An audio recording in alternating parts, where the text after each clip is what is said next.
Assalamualaikum warahmatullahi wabarakatuh. Jumpa lagi dalam kisah Ken Arok ya, perjuangan rakyat Tumapel melawan kerajaan Kediri, dominasi kerajaan Kediri. Pada episode yang lalu kita telah mengisahkan bahwasanya Ken Arok mengambil pesanan senjata kepada Empu Gandring di Lulumbang loh. Jadi kita akan meneruskan kisah tersebut ya. Pada akhir kisah yang lalu kita ketahui bahwa Ken Arok ini memaksa mengambil pesanannya kepada Empu Gandring.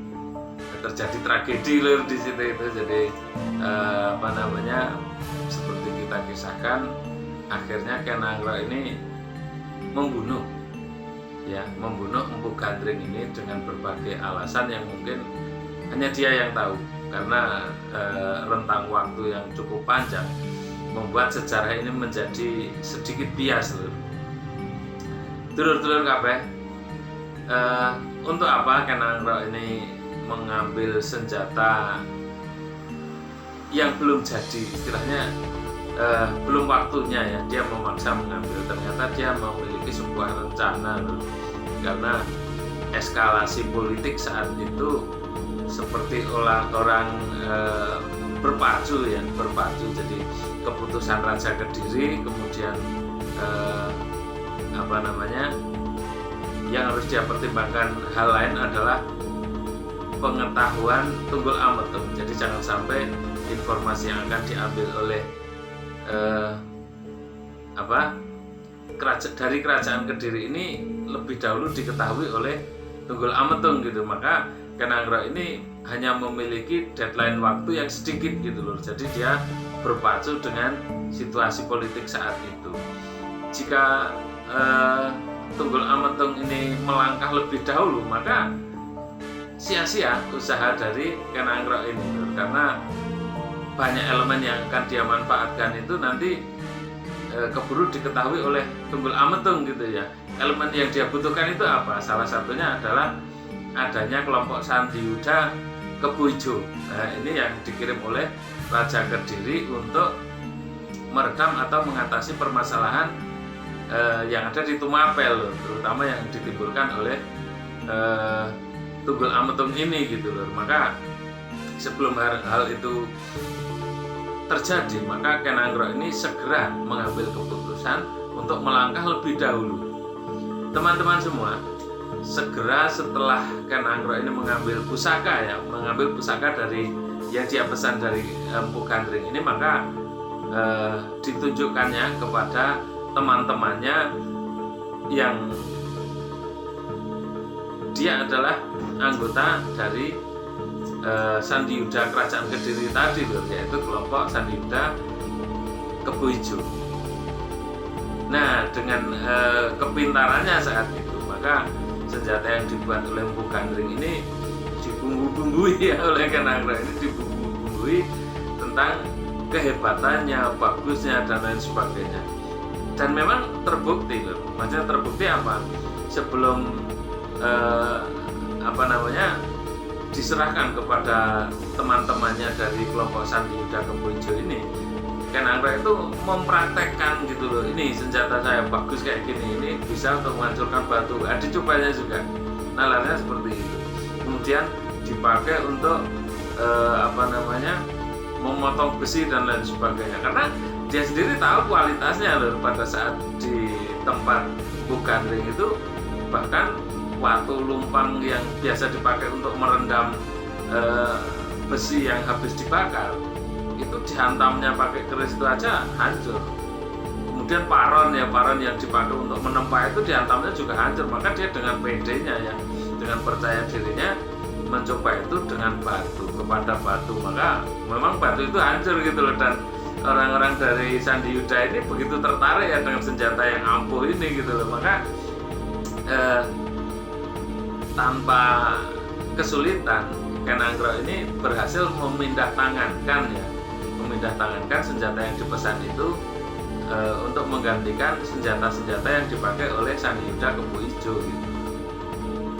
Nah di sini teman-teman, di sini ini karena kebanggaannya ya, karena bangganya dengan senjata yang begitu ampuh, bagus dan lain sebagainya, maka orang-orang Sandi Yuda ini seringkali memamerkan, menceritakan, mengisahkan, bahkan mempraktekkan gitu ya, senjata yang bisa dipakai untuk menghancurkan batu itu, untuk menikam batu bahkan ya, itu dia pamerkan. Maka hampir semua orang di Tumapel ini tahu, wah senjata anak-anak Kebo Ijo atau pengawal raja ini luar biasa gitu tuanya.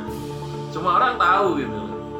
Nah, ternyata kan anak punya rencana ya lor ya, punya rencana setelah dia mendalami karakter anak-anak Kebo Ijo ini, anak-anak Sandi Yuda ya, itu ternyata suka pamer, maka memang disengaja oleh Kenang Rai, disengaja dipinjemi atau dikasih gitu ya senjata itu, dengan tujuan memang untuk dipamer-pamerkan supaya semua orang tahu gitu ya, dan rencana Kenang Rai berjalan dengan baik gitu ya. Rencana tahap awal memang seperti yang dia perkirakan, bahwa anak-anak Kebo Ijo ini, anak-anak Sandi Yuda Kebo Ijo ini akan memamerkan semua senjatanya yang terlihat luar biasa itu kepada orang-orang. Nah, pada tahapan berikutnya Kenang Rai ini sesegera mungkin ya, karena petunjuk dari Empu Loka bahwa akan segera terjadi perubahan gitu ya, dan itu yang membuat Kenang Rai berpikir keras, perubahan apa kira-kira dan lain sebagainya gitu. Maka sebelum terjadi hal-hal yang di luar rencananya, maka dia sudah mengambil tindakan lebih dahulu. Salah satunya adalah tadi itu lur, tadi itu ya, dengan merekrut istilahnya secara tidak langsung anak-anak Sandi Yuda Kebo Ijo dari Kediri lur. Nah setelah itu terjadi, kemudian Kenang Rai ini segera melancarkan rencana berikutnya. Rencana berikutnya itu apa lur? Pertama, Kebo Ijo yang dalam hari-hari tertentu dia mengadakan pesta-pesta ya, maksudnya pesta-pesta pada masa itu adalah menyelenggarakan tari-tarian dan makan serta minum sepuasnya gitu ya. Minum tentu saja adalah minum arak ya, minum arak dan lain sebagainya. Kemudian semua orang di sekitarnya diharuskan ikut gitu ya, termasuk anak-anak Sandi Yuda Kebo Ijo tadi loh, gitu ya. Jadi termasuk salah satu pimpinan Kebo Ijo Sandi Yuda itu tidak disebutkan namanya, tapi seringkali diidentikan bahwa dialah Kebo Ijo gitu loh ya. Padahal Kebo Ijo itu adalah nama sebuah kesatuan Sandi Yuda. Anggotanya tidak hanya satu gitu loh, tapi ada satu orang pimpinan yang paling dominan istilahnya, entah ditunjuk sebagai pimpinan atau tidak, tapi paling dominan dalam kesatuan itu. Maka dia mengambil senjata yang dipakai oleh orang yang paling dominan tadi. Kemudian setelah pesta berakhir, tentu saja semua orang ini dalam kondisi mabuk atau setengah tidur atau bahkan sudah tertidur loh, termasuk Tunggul Ametung gitu ya. Jadi rencana yang dilaksanakan oleh Kenang Rai ini adalah mengambil senjata dari kesatuan Kebo Ijo kemudian dipakai untuk membunuh Tunggul Ametung. Nah ini lur, ini ya yang seringkali kita menjadi salah tafsir karena berbagai kejadian yang sudah lama, tetapi dimungkinkan senjata dari Kebo Ijo yang sebenarnya adalah miliknya ya, yang dipesan dulu dari Empu Gandring ini dipakai untuk membunuh Tunggul Ametung gitu loh. Nah pada saat kejadian itu sebenarnya Kendedes tahu siapa pembunuhnya, karena dia sedang tidur dengan ini ya, Tunggul Ametung ini ya gitu loh. Tetapi dengan berbagai trik, berbagai cara, Kenang Rai ini berhasil membujuk Kendedes dengan janji bahwa nanti dia ketika berkuasa dia akan dijadikan seorang permaisuri gitu. Paham ya lor ya? Jadi kenapa Kendedes sendiri diam saja? Itu karena dia memang punya harapan anaknya itu nanti tidak hanya mewarisi kedudukan seorang Akuwu, tetapi akan mempunyai rencana yang lebih tinggi gitu ya. Kalau memungkinkan menjadi anak raja, kenapa tidak kan gitu. Yang kedua, Ken Anggro ini juga bukan orang yang jelek-jelek amat gitu loh. Ken Anggro ini juga tampan gitu. Dalam arti tampan itu adalah sangat layak untuk dimiliki oleh seorang yang merasa cantik gitu ya lur ya. Jadi merasa dia adalah seorang seimbang, selain memang ada wawasan atau pemikiran yang lebih tinggi daripada Tunggul Ametung yang sekedar hanya mengumpulkan harta gitu loh. Nah ini yang berbeda, menjadikannya berbeda dalam pandangan Ken Dedes gitu loh. Nah ini kemudian pada keesokan harinya semua orang menjadi heboh di Aku Tumapel ini ya, di Pakuan Tumapel ini menjadi heboh karena apa? Tunggul Ametung meninggal gitu ya, dan diketahui dalam penyelidikan di situ adalah senjata dari yang dimiliki oleh orang-orang Kebo Ijo gitu loh. Maka segera Ken Anggro ini mengambil satu tindakan yang cepat dengan mengerahkan teman-temannya prajurit, orang-orangnya, dan dengan pengawasan ya orang-orang senior saat itu termasuk Bangu Samparan dan orang-orang senior lainnya. Segera para anak-anak Sandi Yuda Kebo Ijo ini ditangkap dan dihukum mati gitu loh, sebelum menyanyi gitu ya. Sebelum bernyanyi tentang keadaan yang sebenarnya, maka tanpa diberi pengadilan, tanpa diberi kesempatan untuk membela diri dan lain-lain, maka anak-anak Sandi Yuda Kebo Ijo ini segera dihukum mati. Nah, pada kejadian berikutnya lur, untuk berpacu dengan eskalasi politik saat itu, maka segera Ken Anggro mengukuhkan dirinya sebagai pimpinan baru di Tumapel gitu ya lur ya. Jadi kemudian dia segera setelah menikahi Ken Dedes ya, karena itu adalah prioritas, setelah menikahi Ken Dedes sebagai legitimasi, sebagai apa ya istilahnya, pengukuhan bahwa dia adalah seorang pewaris atau orang yang paling berhak menduduki Pakuan Tumapel, maka dia mengambil istri Ken Dedes. Setelah itu dia menyusun kekuatan loh, menyusun kekuatan gitu ya, menyusun kekuatan keprajuritan dan lain sebagainya, segera membuat perbentengan. Sebenarnya ini menimbulkan tanda tanya juga ya bagi orang banyak gitu loh, untuk apa ini gitu, untuk apa ini semua ini dilakukan gitu. Tapi ya memang Ken Anggro mempunyai rencana ya, jelas setiap langkahnya itu terencana dengan baik gitu, tanpa membocorkan. Yang penting targetnya itu semua tercapai gitu loh. Istilahnya membuat rekrutmen prajurit, latihan-latihan yang bahkan dia sendiri turun tangan untuk melatih dan memastikan bahwa kemampuan prajurit-prajuritnya ini seperti yang dia kehendaki gitu loh. Nah, pada saat inilah peran-peran dari para senior dan para empu pelarian dari Kediri itu benar-benar berguna gitu loh. Bagaimana dikatakan benar-benar berguna? Nah, karena para empu ini menurunkan doa-doa, istilahnya ilmu-ilmu mereka yang mereka miliki ya kepada para prajurit itu, untuk memperkuat sisi spiritual, sisi kejuangan dan mental gitu ya, supaya prajurit-prajurit ini pantang menyerah dan yakin bahwa kemenangan pasti datang gitu, dengan menceritakan ramalan-ramalan dan lain sebagainya bahwa kemenangan ini pasti datang kepada mereka dan seterusnya. Nah, inilah yang membuat para prajurit Ken Anggro ini sangat kuat, baik secara mental maupun spiritual, kemudian juga secara kemampuan bela dirinya loh. Nah, di situ itu yang pada era-era berikutnya itu akan membuat mereka unggul juritnya ya, unggul di dalam medan peperangan. Nah, setelah cukup lama penguatan ini sebenarnya tidak cukup lama sekali ya, tapi cukup untuk Ken Anggro ini mengumpulkan kekuatan dan menyiapkan segala sesuatu yang menurut dia dibutuhkan.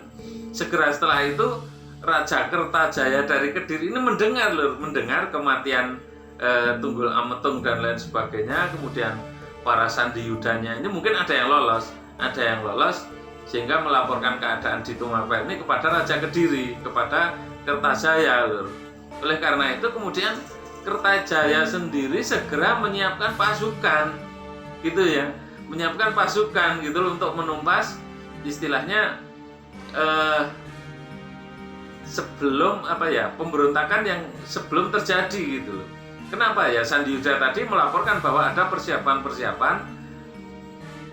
kemiliteran gitu ya, ada latihan-latihan keprajuritan, kemudian ada benteng-benteng yang dibangun dan lain sebagainya. Maka mereka membaca bahwa di daerah Tumapel ini akan segera ada pemberontakan gitu ya.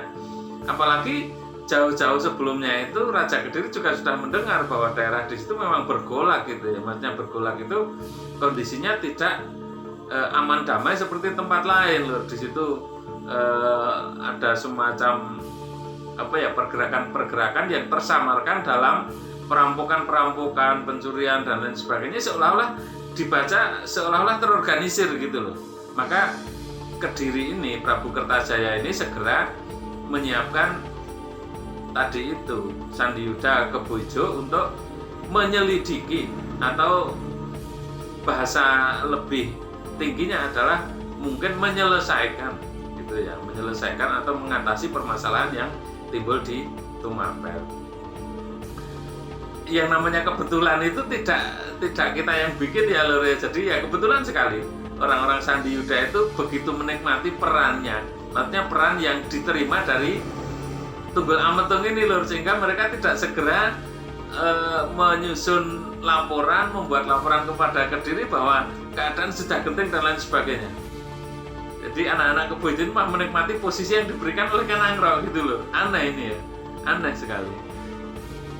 Ya mungkin saat itu memang kayak politik sekarang ini loh, orang-orang sudah begitu terjebak di dalam korupsi dan kolusi, maka tidak ada orang yang menolak itu ketika ada kesempatan gitu ya. Jadi saat itu memang Tunggul Ametung ini memberi satu peluang yang besar kepada anak-anak buahnya. Bukan memberi ya, tetapi dia secara tidak sadar menciptakan peluang untuk terjadinya penyelewengan-penyelewengan. Jadi menarik pajak, nah itu kadang kan yang ditarik lebih besar daripada yang harus disetorkan kepadanya. Kemudian ada perampasan gadis-gadis itu karena anak-anak buahnya ini mencontoh juga kepada Tunggul Ametung gitu loh. Tunggul Ametung kan apabila menarik pajak kemudian tidak diberikan atau dianggap tidak cukup, maka anak atau istri orang tersebut yang akan dirampas sebagai pengganti pajak gitu loh. Nah ini yang ditiru oleh anak-anak buahnya gitu ya. Ini penyelewengan pertama yang dialami atau dilakukan oleh orang-orang Sandi Yuda Kediri loh gitu ya. Itu yang menyebabkan mereka tidak segera menyimpulkan adanya satu pergerakan dan melaporkannya kepada Raja Kediri. Ini kebetulan yang tidak bisa dibuat oleh manusia loh. Jadi kalau kemarin saya menyebutkan ada 3 kemungkinan. Satu adalah keputusan Raja Kediri untuk menganggap dirinya sebagai Tuhan ya. Kemudian menghukum para Brahmana, kemudian rakyat yang sudah muak dengan keadaan. Yang ketiga adalah para gerilyawan dari kerajaan timur dulu itu yang masih belum bisa menerima keadaan. Kemudian adanya situasi politik yang dikirimkan oleh orang Kediri tadi, Raja Kediri tadi, istilahnya diciptakan oleh mereka, itu membuat Ken Anggro mendapatkan banyak peluang atau istilahnya kebetulan yang positif untuk tujuannya sendiri gitu loh. Jadi ini tidak bisa diciptakan oleh manusia ya. Jadi keadaan ini saling bertemu untuk menjadikan satu hal, yaitu pemikiran oleh rakyat bahwa pimpinan yang tepat adalah Ken Anggro. Itu peluang-peluang yang diterima oleh Ken Anggro ya. Kemudian yang lain, Ken Anggro ini juga jeli atau cerdas memanfaatkan kondisi dan situasi tersebut loh. Nah kemudian dia membuat satu ini ya, istilahnya merangkul semua golongan yang dia butuhkan tadi, dan dia ternyata berhasil. Belum lagi dia jeli membaca situasi, oh ternyata ada kelompok Sandi Yuda, ada kelompok Tunggul Ametung, ada ketidakpuasan dari para perempuan Tunggul Ametung, kemudian dari masyarakat juga ada kondisi tertentu yang bisa dia ciptakan untuk dia bumbui istilahnya ya untuk mengarah kepada hal tertentu. Nah, disitulah kecerdasan Ken Anggro. Nah, teman-teman semua, pada saat berikutnya ini Ken Anggro benar-benar menyiapkan segala sesuatu termasuk pertahanan ya, kemudian logistik, pangan dan lain sebagainya, kemudian persenjataan ini dia sudah menyiapkannya lebih dahulu dengan memesan senjata yang lebih mumpuni dari senjata yang dimiliki oleh prajurit-prajurit dari Kediri maupun Tumapel, gitu ya. Ya senjata ini kadang-kadang ini loh, kalau tajam itu biasanya mudah patah, kalau tidak mudah patah itu biasanya kurang tajam atau apa ya namanya istilahnya tuh melot gitu ya, atau bengkok dan lain sebagainya. Itu kelemahan yang namanya ahli besi ya. Tapi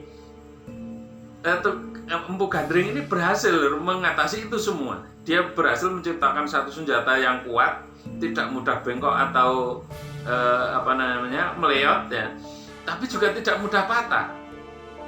Gitu loh. Ini keahlian Empu Gandring yang sulit ditandingi oleh empu-empu pada era itu loh. Nah, itu yang digunakan oleh Ken Anggro. Jadi apesnya peperangan itu kadang-kadang bukan karena keberanian, bukan karena jumlah prajurit ya. Jadi kekalahan peperangan itu bukan karena kalah jumlah prajurit atau kurang keberanian atau sisi strategi ya, tapi karena keandalan senjata loh. Gitu ya. Kalau senjata kurang andal itu kadang-kadang ya pas perang ramai gitu sebenarnya hampir menang, tapi ketika terjadi benturan senjata ternyata patah, ya sudah, kemenangan yang sudah hampir datang tadi itu menjadi sebuah kekalahan dalam sebuah perkelahian gitu loh. Ya, wajib diingat, dan itu terbaca oleh Ken Anggro. Maka dia memesan senjata yang mumpuni tadi loh, seperti saya katakan di depan. Itu ya. Setelah itu semua dia sempurnakan, maksudnya sempurnakan itu dia kemudian mengajari taktik berperang kepada anak-anak buahnya, kemudian dia juga mengajari gelar-gelar selain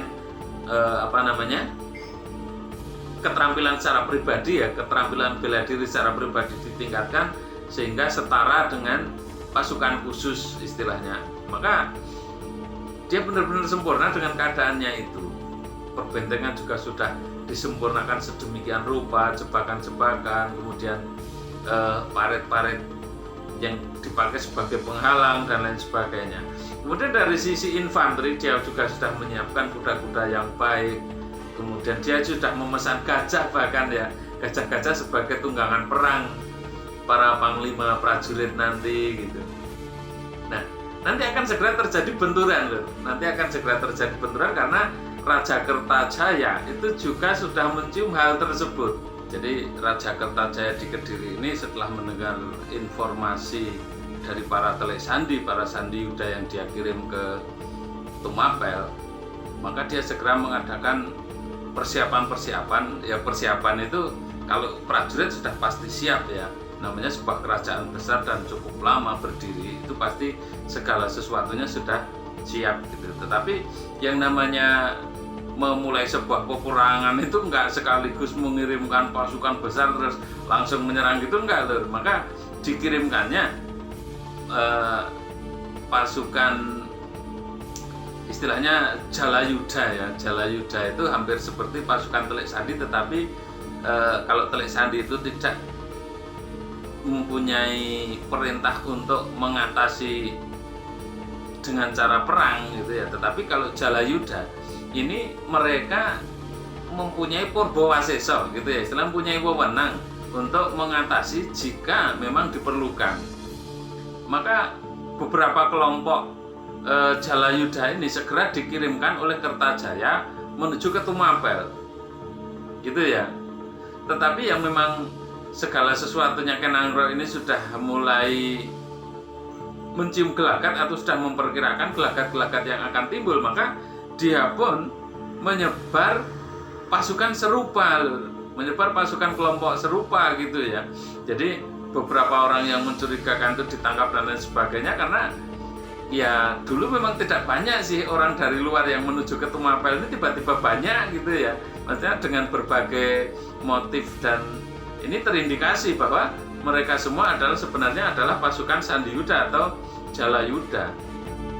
Karena itu Ken Anggrak kemudian memberi perintah kepada semua kelompok yang ditugaskan, jika ada yang mencurigakan maka harus ditangkap dan dibunuh. Tidak diperkenankan satupun melepaskan gitu ya. Karena itu bukan utusan. Kalau utusan memang tidak diperkenankan untuk disakiti maupun dibunuh gitu. Tetapi ini adalah pasukan rahasia gitu ya.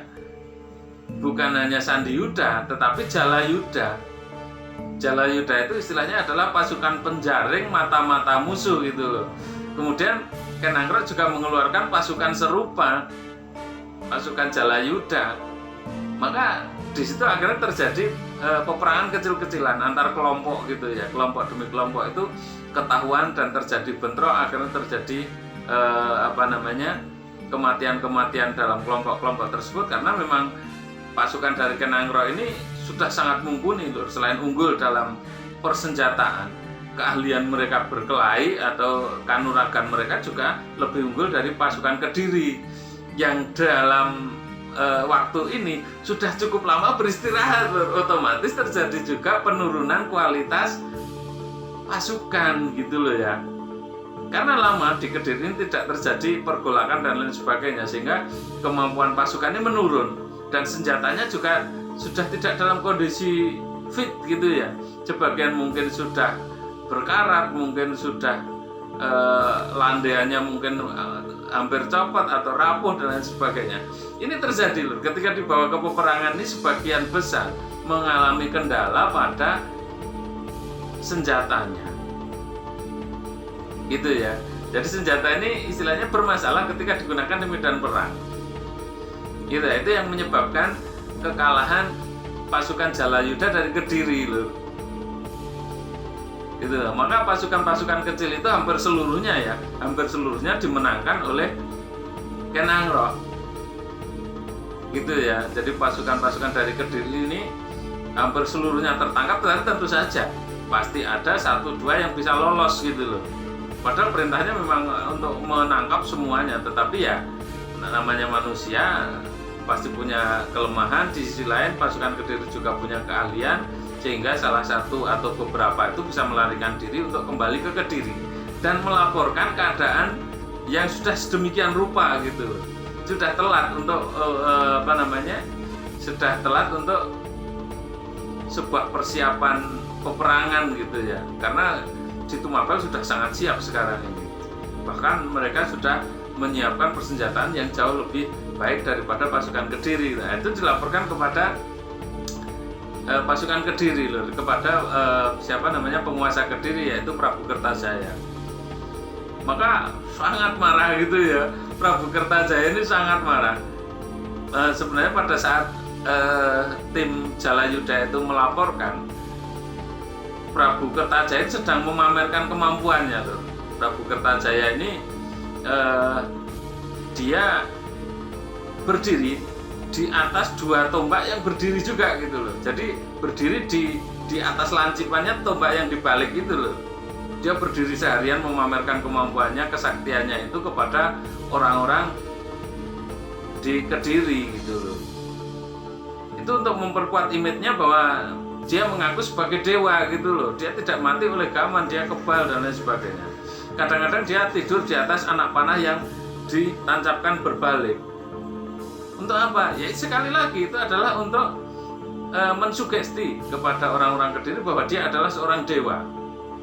Nah, pada saat dia sedang melakukan hal tersebut, datang pasukan Jalayuda yang ditugaskan di Tumapel ini melapor gitu. Maka dalam kemarahannya itu, pasukan yang setelah melapor itu maka malah dibunuhnya loh. Malah dibunuhnya, kemudian dia memerintahkan kepada saudaranya yang namanya Maisa Wulungan. Maisa Wulungan ini saudaranya loh, sebagai panglima untuk menyerbu Tumapel.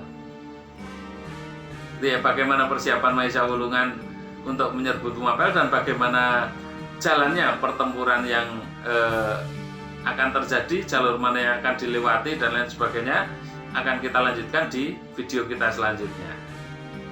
Itu lur. Terima kasih sebelumnya ya, jangan lupa like, komen, dan subscribe untuk mendukung channel ini. Dan terima kasih kepada teman-teman yang sudah subscribe untuk channel ini. Terima kasih untuk dukungan selama ini dan seterusnya. Untuk hari ini kita akan menampilkan tampilan yang lebih baik insya Allah, untuk apa ya istilahnya, agar teman-teman semua lebih bisa menikmati video yang kita suguhkan. Terima kasih. Akhirul kalam. Wassalamualaikum warahmatullahi wabarakatuh.